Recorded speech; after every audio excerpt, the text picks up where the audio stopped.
الدین. کیا لقب ہے؟ محی الدین، یعنی دین کو زندہ کرنے والا، دین کو زندہ کرنے والا.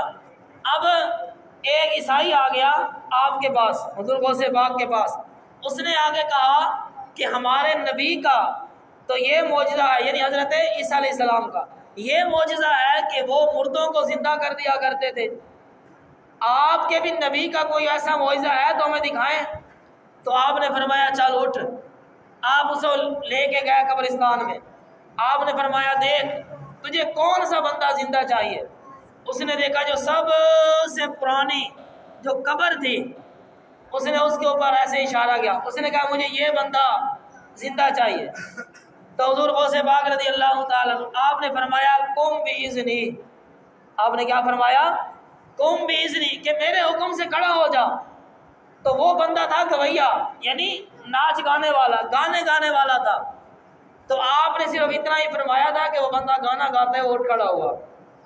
تو حضور غوث پاک رضی اللہ تعالیٰ آپ نے اس عیسائی کو کہا تم تو اپنے نبی کا یہ معجزہ پیش کرتے ہو، ہم نبیوں کے غلاموں کے غلاموں کے غلاموں کے غلام ہیں، یہ ہمارا ہی عالم ہے. تو یہ سوچو کہ ہمارے محبوب ہمارے نبی کا عالم کیا ہوگا، ہمارے نبی کا عالم کیا ہوگا.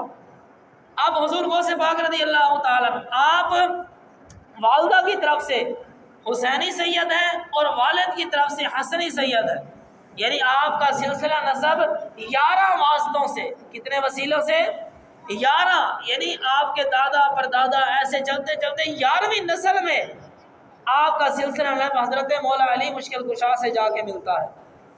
حضور غوث پاک رضی اللہ تعالیٰ عنہ. اب آپ کے والد صاحب کا ایک واقعہ، آپ کے والد صاحب نہر کے کنارے بیٹھے تھے نہر کے کنارے.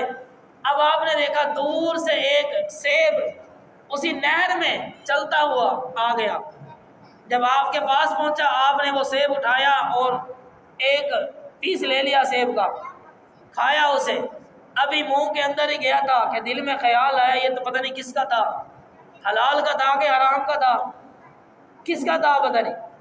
تو آپ نے وہ نوالا، منہ سے نکالا. آپ ایسے ہی جہاں سے سیب آ رہا تھا آپ چل پڑے. بڑی دور چلنے کے بعد، کئی میل سفر کرنے کے بعد آپ نے دیکھا ایک بڑا سا محل آیا.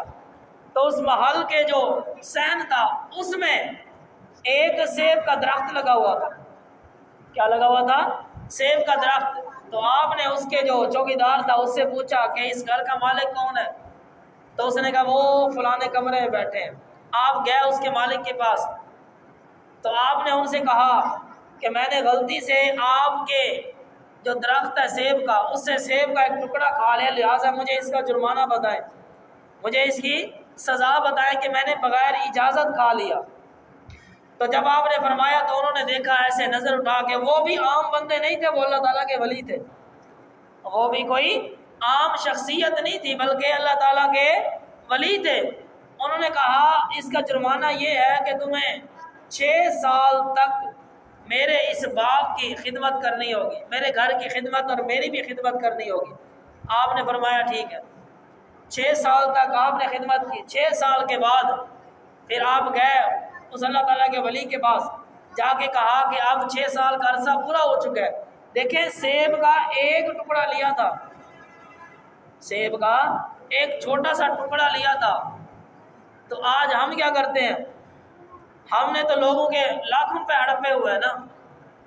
جہاں سے ہمارا کوئی موقع ہمیں ملتا ہے تو وہاں سے 5 10 50 100 تو